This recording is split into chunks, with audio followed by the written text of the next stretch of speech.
Aujourd'hui, je vais vous montrer une comédie. Film fantastique et mystérieux de 2009, intitulé Symbole. Spoiler à venir. Faites attention et prenez soin de vous. Un Japonais vêtu d'un pyjama très coloré se réveille dans une pièce blanche et vide sans porte ou fenêtre et pas de plafond apparent. Lorsqu'il s'approche d'un des murs pour regarder de plus près, il trouve quelque chose de particulier qui en sort, une protubérance en forme de membre masculin. Après l'avoir piqué plusieurs fois, il appuie sur le bout, ce qui fait rire des centaines de bébés anges. Sortir du sol et des murs, n'y rester que quelques secondes avant de revenir. La façon dont ils viennent, une chose qu'ils laissent cependant derrière eux, maintenant tous leurs membres s'en tiennent à le mur et le sol. C'est la phase dite d'apprentissage. Alors qu'il renifle le doigt qu'il avait l'habitude de toucher le bouton de forme étrange, l'homme hurle de peur, suivi de cris et de mendicité pour l'aide de quiconque peut être autour, en vain. Il décide de commencer à appuyer sur les différents boutons pour voir ce qui se passe, et chaque fois qu'il le fait, un objet aléatoire différent tombe dans la pièce. D'une petite brosse à dents à un grand vase. En appuyant à nouveau sur le même bouton, on lui donne le même objet, et c'est ainsi qu'il teste ce concept sur un bouton particulier. Lui donne un gros tas de baguettes. Son amusement est de courte durée cependant, lorsqu'il appuie sur le bouton. À côté de celui des baguettes et un petit chariot sort du mur et le frappe sur les jambes. Le bouton suivant sur lequel il appuie après avoir crié de douleur se transforme en mégot, qui lui transmet du gaz. Affronté. Quelques heures plus tard, l'homme a accumulé une grande variété d'objets aléatoires dans la pièce, et quand il lance la balle contre le mur, il appuie sur un bouton qui lui offre des sushis. Cela l'excite puisqu'il est à faim, mais il se rend compte qu'il lui manque de la sauce soja. Il le demande à ses ravisseurs. Mais comme toujours, il n'obtient pas de réponse, alors il appuie à plusieurs reprises sur l'un des boutons jusqu'à ce qu'il ait un tas de sushis devant lui mais toujours pas de sauce. Abandonnant, l'homme se met à manger les sushis, qu'il trouve plutôt délicieux, et une fois qu'il a fini le dernier morceau, il appuie sur le bouton pour en reprendre. Devient furieux quand une bouteille de sauce soja apparaît enfin. Après avoir poussé la bouteille avec colère hors d'eux. En chemin, il appuie sur un bouton différent et obtient une paire de lunettes 3D à l'ancienne. Quand il les met, il parvient à voir un bébé ange pointer son membre, et l'homme devient heureux. Parce qu'il pense avoir trouvé la réponse. Cependant, après avoir appuyé sur ce bouton particulier, tout ce qu'il obtient est un compte à rebours et un mégot géant apparaissant d'en haut pour passer du gaz sur lui. Quelques heures plus tard, il a lu 5 volumes d'un manga qu'il trouve très amusant, mais lorsqu'il appuie sur un bouton pour obtenir le 6e, il obtient le 7e à la place. Frustré, il commence à essayer d'autres boutons, qui lui donnent 8 et 9 mais toujours pas 6. Le dernier bouton qu'il essaie cependant a une surprise importante pour lui, il ouvre une section du mur qui cache une porte derrière elle. L'homme célèbre cette découverte, mais dans son excitation, il perd la trace de quel bouton est celui qui ouvre la sortie. Il en essaie un au hasard et voit de façon choquante un membre de la tribu africaine courir de mur en mur, le suivant lui fait tomber de l'eau sur la tête. Le 3e s'avère être celui dont il a besoin, et dès que le mur s'ouvre, il court vers lui, seulement pour le voir se refermer sur son visage. Son 2e essai se termine de la même manière, et c'est alors qu'il se rend compte que la porte reste ouverte. Tant que le pourboire du membre est bas, il commence donc à essayer différentes façons d'y parvenir. D'abord, il va pour une position de coureur, en appuyant dessus avec son pied. Ensuite, il le frappe avec une tapette à mouche dans la mesure du possible, en espérant que la distance fera une différence dans son temps de course. Aucun d'eux travailler, et non plus le tirer avec une corde à sauter ou le frapper avec l'air envoyé par un ventilateur. Son plan suivant est de monter sur le chariot et de le pousser après avoir appuyé sur le bouton, mais après quelques essais, il en vient à accepter qu'il ne peut tout simplement pas le contrôler. Ce qu'il doit faire, c'est trouver un moyen de garder le pointe du bouton vers le bas. Il pose l'énorme vase dessus, mais le bouton parvient à se recoller. Alors l'homme arrive à la conclusion qu'il doit remplir le vase pour le rendre plus lourd. D'abord, il essaie le bouton d'eau, mais c'est inutile, peu importe à quel point il essaie de rediriger l'eau. Cela ne tombe que sur lui et nulle part ailleurs. Sa prochaine tentative consiste à remplir le vase de sushis. Mais il devient si lourd qu'il ne peut même pas le ramasser. Le col du vase est également trop étroit pour son main à traverser, de sorte que l'homme n'a d'autre choix que d'utiliser des baguettes et de retirer un tas de sushis. Pièce par pièce. Quelques instants plus tard, une fois qu'il est suffisamment retiré, il parvient à peine à ramasser le vase. Donc il fait exactement cela et le rapproche des boutons. Arrivé là-bas, il trouve lui-même devant poser le vase par terre car il a encore perdu de quel bouton il s'agissait. Et quand il en essaie un, le membre de la tribu africaine sort et se heurte accidentellement à la base, le faisant se fissurer et se casser en deux.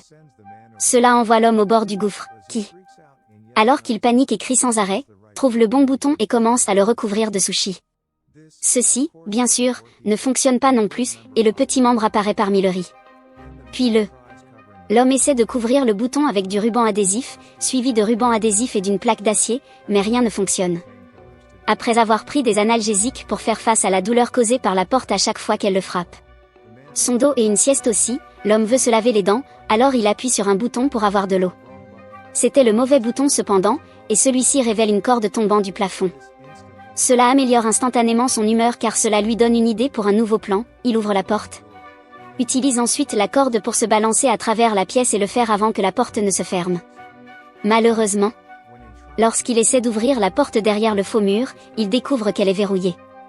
Il revient aux chambres juste à temps avant que la porte ne se ferme, bien qu'elle réussisse quand même à le frapper en sortant. Et frustré, il donne un coup de pied au mur, activant l'un des boutons et révélant la clé flottante. Au milieu de la pièce. Comme c'est le cas avec la porte, elle disparaît lorsque le bouton se redresse à nouveau, l'homme doit donc trouver un moyen de garder à la fois la clé de la pièce et la porte ouverte. Cependant, il doit d'abord retrouver le bouton, car il a été distrait et l'a perdu. En observant plus ou moins où son pied aurait atterri lorsqu'il a donné un coup de pied dans le mur, il choisit un bouton, seulement pour qu'un chien sorte du mur et aboie contre lui. La même chose se produit avec le bouton suivant, mais heureusement, le troisième essai est réussi. Tout en gardant les yeux et une main pointée vers le bouton, l'homme recule et attrape un morceau de poisson sushi qu'il ramène au mur pour marquer le bon bouton avec. Quand il appuie dessus, cependant, le chien ressort à nouveau. Cette fois, il trouve le bouton plus rapidement et procède à son plan, il fait apparaître la corde et se balance dessus pour atteindre les différents boutons. Mais c'est quand même suffisant. Alors qu'il tombe au sol, il voit une ventouse qu'il a récupérée de l'un des de nombreux boutons, et se fait une idée sur la façon de résoudre son petit problème, il peut utiliser le piston pour toucher le mur et se pousser plus loin. Après une tentative infructueuse, le plan se déroule sans heurts et la combinaison de se balancer sur la corde et de se pousser avec le piston lui permet d'appuyer sur le bouton clé, saisissez la clé, appuyez sur le bouton de la porte et atteignez la porte avant qu'elle ne se ferme. Il gaspille pas le temps et insère la clé dans la serrure, la tournant rapidement, mais lorsqu'il essaie d'ouvrir la porte, il trouve une mauvaise surprise, il a également une serrure séparée sur le dessus qui nécessite 3 chiffres pour ouvrez-le. L'homme se précipite dehors, se fait frapper par la porte alors qu'elle se ferme, et de frustration, il jette le piston sur le mur opposé, activant le bouton qui libère l'African Tribesman. En le regardant passer, il se rend compte de quelque chose, il y a 3 chiffres peints sur son front. Qui doit être la combinaison dont il a besoin. Comme le temps passé derrière la porte est limité, l'homme passe par le processus de faire tout le balancement sur la corde et de sauter 3 fois. Une pour chaque numéro à inscrire. La 3e fois, il reste là et ouvre la porte, qui est un peu coincée et il doit pousser très fort pour l'ouvrir. Quand il réussit enfin à le faire, le morceau de le mur derrière lui se ferme, le laissant piégé et sans assez de place pour finir d'ouvrir la porte. Dévasté, l'homme s'assied par terre et se met à pleurer, se souvenant de tout le plaisir qu'il a eu avec le objet qu'il avait récupéré sur les boutons.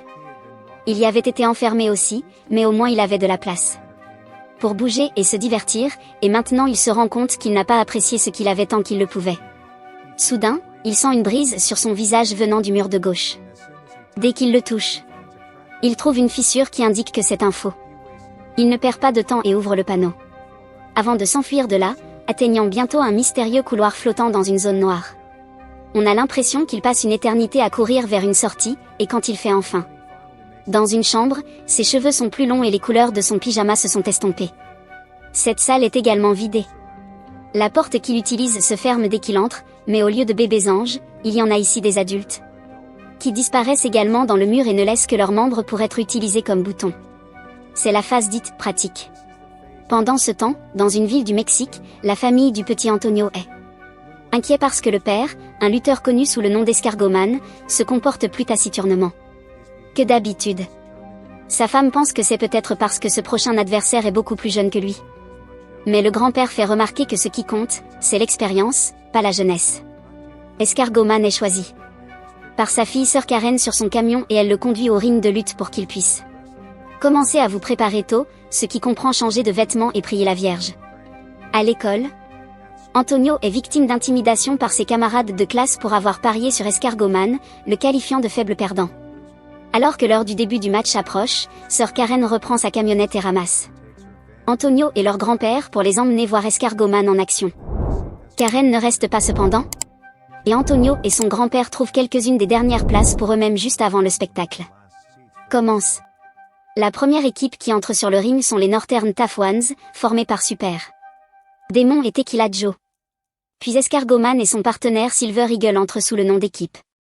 Embrasse-moi beaucoup. Silver Eagle est le premier à se battre pour son équipe avec un brillant début. Mais il est bientôt maîtrisé lorsque les Northern Tough Ones le combattent ensemble au lieu d'un contre un. Il continue de faire des gestes à Escargot-Man, lui demandant de se joindre au combat, mais il refuse de le faire.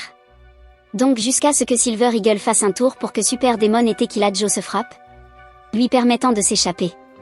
Escargot-Man est également rapidement maîtrisé. Mais juste au moment où son adversaire est sur le point de le frapper avec une chaise, l'homme dans la salle mystérieuse appuie sur un bouton de membre et provoque Escargot-Man pour étendre son coup comme par magie et assommer les deux adversaires d'un coup de tête. Dans la pièce, il ne se passe rien, ce qui attire l'attention de l'homme, alors il continue d'appuyer sur le même bouton, obligeant Escargot-Man à assommer Silver Eagle, l'arbitre, Antonio, et même la cloche. Ne voyant aucun résultat, l'homme commence à essayer différents boutons. On provoque le chanteur d'un groupe de métal à souffler du feu au-dessus de son public lors d'un concert à Los Angeles. L'autre fait rater son tour à un magicien russe qui essaie de faire disparaître son assistant. Et le troisième fait aboyer un homme en Chine sur ses propres chiens. L'homme est sur le point d'abandonner quand il voit un peu de lumière venant d'en haut et remarque que contrairement à la dernière pièce, ici il n'y a pas de plafond. Et il peut voir les anges voler au loin. Il décide d'essayer quelque chose complètement nouveau cette fois, au lieu d'appuyer sur les boutons des membres, il les utilisera pour escalader les murs. Ça marche, et chaque fois qu'il attrape un bouton avec ses mains ou marche dessus avec ses pieds, quelque chose d'étonnant se produit sur Terre, des fleurs épanouies à la mort d'un éléphant. Plus il monte haut, plus les effets deviennent complexes, ce n'est plus seulement la nature, il y a aussi l'humanité et les petites et les grandes choses, comme un grille-pain et l'atterrissage sur la Lune. Au moment où il arrive au sommet, les cheveux et la barbe de l'homme étaient devenus longs, et il n'a plus besoin de s'accrocher au mur.